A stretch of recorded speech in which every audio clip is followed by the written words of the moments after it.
Sekali lagi saya mengucapkan terima kasih kepada Pusendik.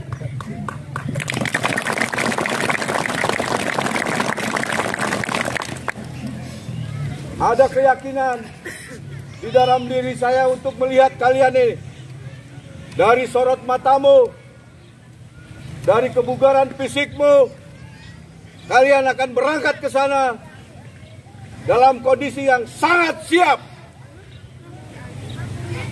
Di Papua, Medan ini sangat sesuai. Pusat Pendidikan Infanteri Angkatan Darat menyiapkan dengan serius.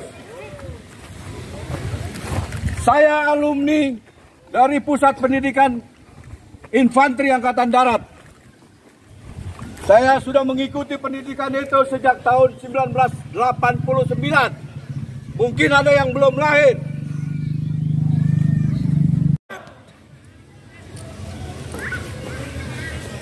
Anak-anakku sekalian, tugas operasi tidak datang setiap saat.